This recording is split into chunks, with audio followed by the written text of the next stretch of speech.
At 95 years old, Clint Eastwood, Hollywood's eternal tough guy, sat in quiet reflection and admitted something no one ever expected.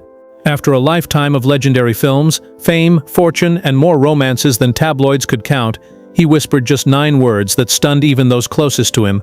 "She was the only one who could do that to me." Think about that.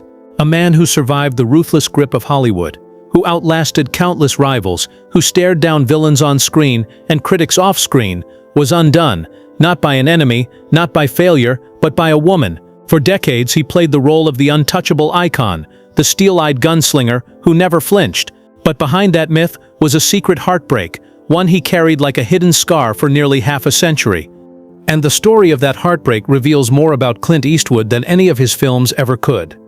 Clint Eastwood's story begins far from the bright lights of Hollywood. Born on May 31, 1930, in San Francisco, his childhood was shaped by the harsh grip of the Great Depression. His father, Clinton Sr., was a steelworker who chased jobs wherever he could find them, which meant the family rarely stayed in one place for long. By the time Clint was a teenager, he had lived in more towns than most kids could count. Stability wasn't part of his story, adaptation was. Those years carved into him a sense of toughness and independence that later became his trademark. He grew up lean and quiet, the kind of boy who listened more than he spoke, storing away lessons from every move. Money was tight, but the Eastwoods lived by simple values: work hard, don't waste words, and never expect life to hand you anything. That kind of upbringing didn't make Clint charming or polished. It made him resilient. In school, he wasn't the star athlete or the class clown. He was the tall, lanky kid who kept to himself. Teachers often described him as distant, maybe even aloof. But in reality, he was watching, learning, building the stoicism that audiences would one day recognize on screen. He worked odd jobs to help out, from lifeguarding to logging, and every paycheck taught him the value of labor and persistence. What's fascinating is that nothing about his early years suggested he'd become one of the biggest names in film history. He wasn't groomed for stardom, he wasn't a natural performer, and Hollywood wasn't waiting for him. He was just another kid trying to make it through tough times. Yet that hardship gave him something more powerful than privilege ever could: the ability to endure, to reinvent himself, and to keep moving forward no matter how heavy the burden. And soon, that quiet toughness would catch the world's attention, because Clint Eastwood was about to walk into Hollywood, and the industry would never be the same. Clint Eastwood's climb into stardom wasn't a meteoric explosion. It was slow, uncertain, and at times accidental. After drifting through odd jobs as a logger, gas station attendant, and even a lifeguard, Clint stumbled into acting with little more than his striking height, rugged looks, and a natural stoicism that set him apart. But Hollywood wasn't quick to embrace him. Casting agents often dismissed him as too tall, too stiff, or too unconventional for traditional leading roles. For years, he was just another hopeful trying to find a way in. That changed in 1959, when Clint landed his first real breakthrough role, Rowdy Yates in the television western Rawhide. For 6 years, he played the young, sometimes reckless cowboy on a show watched weekly by millions. While Clint wasn't the central star, his presence began to draw attention. He was tall, imposing, and had a way of commanding the screen even when the script gave him little to say. Audiences saw something in him, a rawness, an authenticity that hinted at a much bigger destiny. But Rawhide was only the beginning. The true turning point came when Italian director Sergio Leone took a chance on him. Leone was searching for an actor who could redefine the cowboy, someone mysterious, dangerous, and real. He didn't want the clean-cut sheriff type. He wanted a man who could say everything with a glance. Clint fit the mold perfectly. Together they created the legendary Dollars trilogy, A Fistful of Dollars 1964, For a Few Dollars More 1965, and The Good, the Bad, and the Ugly. These films revolutionized the Western. Gone were the black and white moral codes of old Hollywood. Instead, Clint's man with no name emerged, a drifter with shifting motives, a figure of silence and steel. His squint, his stillness, the way he drew a gun, every detail became iconic. Audiences around the world were mesmerized. Suddenly, this quiet actor from California wasn't just another cowboy, he was the cowboy. Practically overnight, Clint Eastwood became an international star. His portrayal redefined an entire genre, dragging the Western into a darker, grittier realism that resonated with audiences of the 1960s. He had taken a tired formula and turned it into something thrilling and unpredictable. But Clint wasn't the kind of man to stop at stardom. Fame, instead of satisfying him, only sharpened his ambition. He didn't just want to be Hollywood's newest gunslinger, he wanted control. And as the 1970s approached, he was about to prove he could wield just as much power behind the camera as he did in front of it. By the early 1970s, Clint Eastwood had already conquered television and reinvented the Western. But the role that would cement his place as a cultural icon wasn't a cowboy, it was a cop. In 1971, Clint stepped into the shoes of Detective Harry Callahan in the gritty crime thriller Dirty Harry. Harry Callahan wasn't a by-the-book officer. He was the kind of man who cut through red tape with a .44 Magnum, taking justice into his own hands when the system failed. Audiences had never seen anything like it. At a time when crime rates were rising and trust in authority was crumbling, Harry became the voice of public frustration. His most famous line, delivered with that trademark Eastwood squint, burned into cinema history. "Do you feel lucky, punk?" It wasn't just a movie quote. It was a cultural moment. Dirty Harry struck a nerve and launched a franchise. Sequels like Magnum Force, The Enforcer, and Sudden Impact kept audiences coming back, each film reinforcing Clint's image as the ultimate enforcer of rough justice. The character was controversial, praised by some as a hero, condemned by others as a symbol of vigilantism, but love him or hate him, Harry Callahan became one of cinema's most enduring figures. Yet Clint wasn't satisfied with just being the face of rebellion on screen. That same year, he made his directorial debut with Play Misty for Me, a psychological thriller that shocked critics with its precision and confidence. Clint wasn't just dabbling in directing, he was announcing that he could control the story from both sides of the camera. His style was lean, efficient, and no nonsense. Where other directors spent weeks obsessing over details, Clint shot quickly, trusted his instincts, and delivered results. The 1970s and 1980s became Clint's era. He churned out box office hits while also proving his versatility as a director with films like High Plains Drifter and The Outlaw Josie Wales. By then, Clint Eastwood wasn't just an actor. He was a one-man brand, a filmmaker who understood exactly what audiences wanted. But even as Clint was building an empire of fame and influence, there was another side to his life that the public couldn't ignore. His professional reputation was one of toughness and discipline. His personal life, however, was about to become infamous for reasons far removed from the silver screen. As Clint Eastwood's star power grew through the 1970s and 1980s, so too did his reputation off-screen. While audiences saw him as the rugged cowboy or the unflinching cop, Hollywood insiders and tabloids whispered about another side of Clint, the man who seemed to have a magnetic pull on women. He wasn't loud, he wasn't flashy, but there was something about his quiet confidence, his intense gaze, and his air of mystery that made him irresistible. From the earliest days of his fame, Clint was linked to a long line of romances. Some were brief, some lasted years, and many were kept hidden from the public eye. Actresses like Anita Louis and Inger Stevens, journalist Gail Green, and even French screen legend Catherine Deneuve were all rumored to have been involved with him. Stuntwoman and dancer Roxanne Tunis became a long-term companion during the 1960s, and their relationship produced a daughter, Kimber. Though her paternity was kept secret for years, it wasn't just Hollywood elites either. Clint's charm extended beyond the industry, with his name often tied to women outside the spotlight.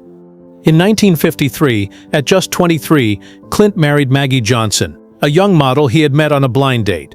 They were together for over 3 decades and had 2 children, Kyle and Allison. On the surface, their marriage appeared steady, but Clint's growing fame brought temptations, and he rarely resisted. By the 1970s, their relationship was strained by his infidelities. When their divorce was finalized in 1984, it was reportedly one of the most expensive settlements in Hollywood history, with Maggie receiving upwards of $25 million. Even as his personal life grew complicated, Clint carefully guarded his privacy. He rarely spoke publicly about his relationships, which only fueled speculation. The tabloids painted him as a modern-day Casanova, a label that seemed both fitting and incomplete.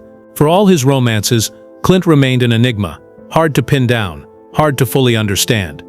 And yet, despite his many affairs and high-profile entanglements, one woman would emerge who was unlike the rest. She wasn't content to simply be Clint's girlfriend, or a footnote in his long list of romances. She would become his partner, his muse, and ultimately the one person capable of breaking him in a way no one else ever had.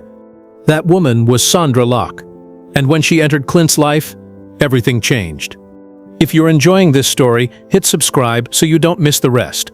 because what comes next changed Clint Eastwood's life forever. In 1975, Clint Eastwood's carefully controlled world changed forever. On the set of The Outlaw Josie Wales, he met actress Sandra Locke, a woman whose presence would alter the course of his life in ways even he could never have predicted. Their connection was immediate, electric, and undeniable. For Clint, who had spent decades keeping his emotions hidden behind a wall of silence and stoicism, Locke was different. She wasn't dazzled by his fame, nor was she content to linger in his shadow. She was sharp, ambitious, and fearless, and she wasn't afraid to challenge him. For over 13 years, the two shared a partnership that was as creative as it was personal. On screen, their chemistry was magnetic, lighting up films like The Gauntlet, Bronco Billy, and Sudden Impact. Off-screen, their relationship was a storm of passion and turbulence. Locke saw sides of Clint that no one else did. She broke through the tough exterior, exposing a vulnerability that contrasted with the myth Hollywood had built around him. Around her, he wasn't Dirty Harry or the man with no name. He was just Clint. But that vulnerability came at a cost. Locke was never just another fling. She demanded honesty, attention, and commitment. And for a man known for juggling multiple romances and keeping secrets, that pressure created cracks. Rumors swirled throughout their years together. Whispers of Clint fathering children with other women, secret affairs playing out behind closed doors. Locke herself later revealed how betrayed she felt, how their love, so intense and consuming, was often overshadowed by suspicion and deceit. By the late 1980s, the relationship had reached its breaking point. In 1989, Locke walked away, ending more than a decade of shared life and shattering Clint in the process. The fallout was brutal. Their breakup exploded into lawsuits and bitter headlines, but beneath the legal battles lay something deeper, heartbreak that Clint couldn't shake. Years later, he admitted privately that the end of their relationship left him emotionally crippled. "I couldn't walk after," he confessed. It wasn't a metaphor for physical pain, but for the paralysis of loss, the feeling of being stopped in his tracks by love itself. For all the romances Clint had before and after, none carried the same weight. Sandra Locke wasn't just another woman in his story. She was the woman who got past the armor, the only one who broke him, and the one whose shadow lingered long after she was gone. When Sandra Locke finally left Clint Eastwood in 1989, it wasn't just another breakup.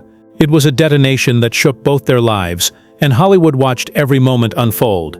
For more than a decade, Clint and Sandra had been one of the industry's most fascinating, if volatile, couples. Their chemistry on screen and their bond off-screen seemed unshakable, but the collapse revealed something few expected. The world's toughest man could be broken, not by an enemy or a rival, but by love. The separation quickly turned ugly. Locke accused Clint of betrayal, of deceit, of systematically sabotaging her career as their relationship crumbled. The legal battles that followed dragged their private lives into the spotlight. Lawsuits flew back and forth, exposing details Clint had worked his whole career to keep hidden. Locke claimed he had maneuvered behind the scenes to end her professional opportunities, effectively blacklisting her in Hollywood. Clint denied many of her allegations, but the damage was done. The myth of Eastwood as the untouchable cowboy was beginning to show cracks. What stunned those closest to him wasn't just the public spectacle, but how deeply it seemed to wound Clint himself. Behind closed doors, the actor-director who had built his reputation on control admitted something raw. Locke had broken him. To a confidant, he revealed, "She broke something in me, and I never figured out how to fix it." For a man who had survived the brutal politics of Hollywood, won Oscars, and built a decades-long career defined by strength, the words were almost unthinkable. Outwardly, Clint kept moving. He continued directing, starring, and producing, his work ethic as relentless as ever. Films like Unforgiven and In the Line of Fire reminded the world of his brilliance, and audiences assumed he was as indestructible as ever. But those close to him noticed a change. He was quieter, more introspective, as though part of him had been left behind when Locke walked away. The truth is, Clint Eastwood wasn't a man easily shaken. He had endured poverty, rejection, and the brutal climb to Hollywood stardom. Yet all of that paled in comparison to the emotional collapse that followed Locke's departure. For years, he carried the weight of that wound, even as he pushed forward with his career. In the end, Sandra Locke had done what no critic, no failure, and no enemy had ever managed. She made Clint Eastwood vulnerable, and that vulnerability became the scar he would carry for the rest of his life. As the years rolled on, Clint Eastwood never slowed down. While many of his contemporaries faded into the background, Clint kept reinventing himself, both as an actor and a director. In the 1990s, he delivered Unforgiven, a brutal, reflective Western that won him Oscars for Best Director and Best Picture. Later came Mystic River, Million Dollar Baby, and American Sniper films that proved he wasn't just a star from another era, but a filmmaker with timeless relevance. Even in his 90s, Clint was still at it, releasing Cry Macho in 2021, reminding the world that his creative spirit hadn't dimmed. Outside of film, Clint lived a life just as full. He was a jazz musician, a one-time politician, and above all, a father to at least 8 children with 6 different women. His personal life remained as complex and mysterious as ever, with stories of secret romances and hidden chapters still surfacing well into his later years. Yet through it all, he maintained a calm dignity, a quiet presence that set him apart from Hollywood's noise. And yet, even at 95, after decades of triumphs, accolades, and reinventions, Clint revealed that one wound had never healed. In private reflections, he confessed that Sandra Locke remained the great turning point of his life. The woman who broke through his armor and left a scar that time, fame, and even new love could never erase. He admitted, "She was the only one who could do that to me." It was a startling confession from a man who built his legacy on toughness, silence, and control. But maybe that's what made it so powerful. After nearly a century of living, Clint Eastwood's deepest story wasn't about the films, the awards, or the fame. It was about the one woman who revealed that even the toughest man in Hollywood could be brought to his knees by love,